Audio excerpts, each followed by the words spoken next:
Assalamualaikum warahmatullahi wabarakatuh. Perkenalkan, saya Putri Nesya Hilda Dwi Dayati dengan NIM 2300520. Saya akan menyampaikan sebuah peristiwa yang cukup membekas dalam catatan sejarah masa Orde Baru, yaitu peristiwa Malari 1974, titik awal gerakan mahasiswa masa Orde Baru. Adapun poin-poin pembahasan yang akan saya sampaikan diantaranya: yang pertama, latar belakang terjadinya peristiwa Malari; yang kedua, kronologi peristiwa Malari 1974; dan yang ketiga yaitu dampak dari peristiwa Malari. Namun sebelum itu, tentu saja kita harus mengetahui terlebih dahulu apa itu peristiwa Malari. Peristiwa Malari 1974 merupakan akronim dari Malapetaka 15 Januari 1974. Peristiwa ini merupakan kerusuhan besar yang terjadi pada masa Orde Baru yang bermula dari demonstrasi mahasiswa yang kemudian berujung pada kerusuhan, penjarahan, dan pembakaran di berbagai wilayah Jakarta. Setidaknya terdapat 6 penyebab utama terjadinya peristiwa Malari 1974. Yang pertama yaitu inflasi dan korupsi. Inflasi pada masa Orde Baru diperkirakan naik 50% per bulan dan mencapai titik tertinggi 650% pada tahun 1966, di mana $1 saat itu sama dengan Rp4.995, di mana hal ini berdampak pada melemahnya ekspor, ketidakpastian, dan kemerosotan ekonomi. Adapun korupsi juga marak dilaporkan pada masa ini. Komisi 4 kemudian ditugaskan oleh Presiden untuk menangani korupsi terutama di BUMN, Bulog, dan Pertamina. Yang kedua yaitu peran dari ASPRI dan OPSUS. ASPRI atau Asisten Pribadi Presiden dan OPSUS atau Operasi Khusus merupakan suatu lembaga non-institusional yang didirikan oleh pemerintahan Orde Baru.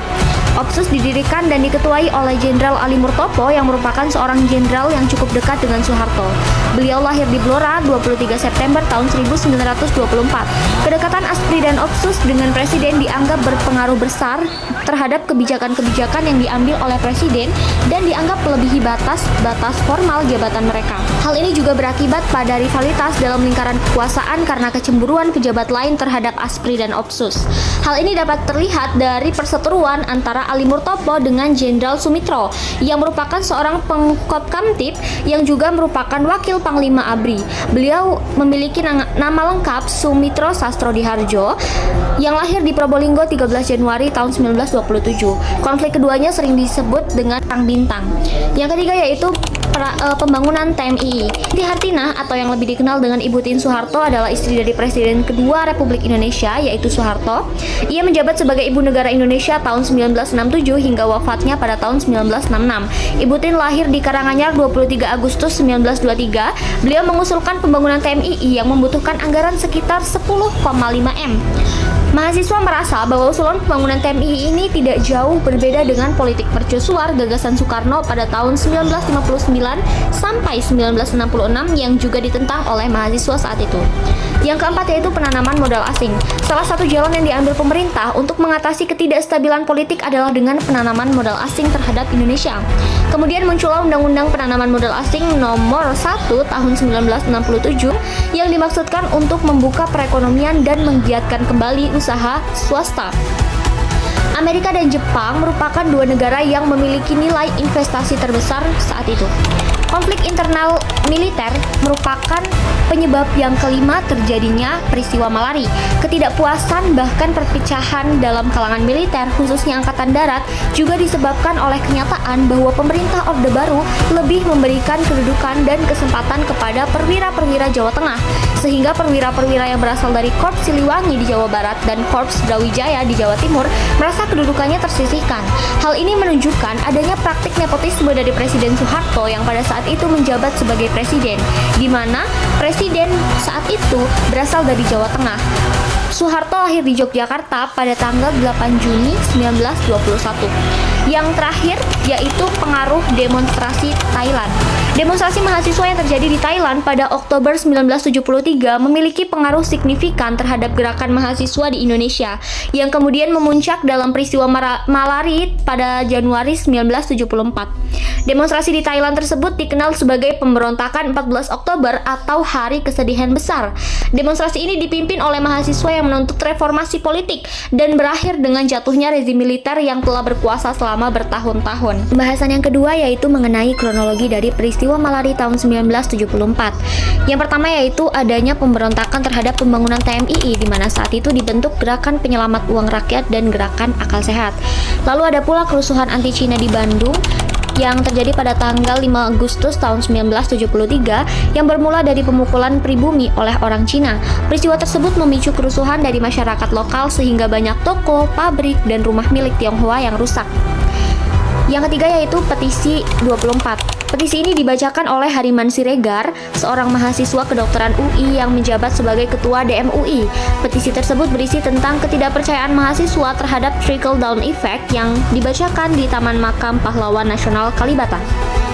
Mendekati peristiwa Malari, tepatnya pada tanggal 12 Januari 1974, Hariman Siregar menyerukan gerakan untuk menyambut Tanaka yang merupakan Perdana Menteri Jepang kelahiran 4 Mei tahun 1918. Gerakan demonstrasi akan dilakukan sesampainya Tanaka di Bandara Halim Kusuma, tepatnya pada tanggal 14 Januari tahun 1974. Gerakan tersebut merupakan salah satu inisiasi mahasiswa karena dialog mahasiswa dengan Presiden pada tanggal 11 Januari 1974 tidak sesuai harapan. Sesampainya Tanaka di Bandara Halim, demonstrasi dilakukan meski mahasiswa tidak dapat merobos karena penjagaan yang ketat. Esok harinya pada tanggal 15 Januari tahun 1974, berdasarkan hasil diskusi, mahasiswa sepakat melakukan long march dari Salemba menuju Universitas Trisakti. Long march dilakukan oleh ribuan pelajar dan mahasiswa. Para demonstran seharusnya berjalan lurus menuju Istana Negara, namun beberapa berbelok menuju Pasar Senen dan melakukan pembakaran, penjarahan, serta perusakan. 3 tuntutan diusung kepada pemerintah yang disebut dengan Tritura atau Tri Tuntutan Rakyat yang berisi 1. Bubarkan ASPRI, yang kedua, turunkan harga-harga, dan yang ketiga, berantas korupsi. Demonstran semakin mendekati Istana Presiden dan dihadang oleh aparat keamanan. Sumitra sebagai Pengkop Kamtib mencoba menenangkan massa. Namun saat itu massa semakin marah karena ia menggunakan mobil Jepang. Aksi demo semakin tidak terkendali. Dalam aksi ini diduga terdapat agen provokator yang menyusup, sehingga aksi mahasiswa yang sebetulnya murni berakhir menjadi huru-hara. Bahkan pihak-pihak yang melakukan huru-hara disebutkan merupakan sosok yang tidak dikenal dan bukan bagian dari mahasiswa. Jakarta kemudian sunyi selama 2 hari. Pemerintah kemudian mengeluarkan beberapa peraturan menanggapi hal ini.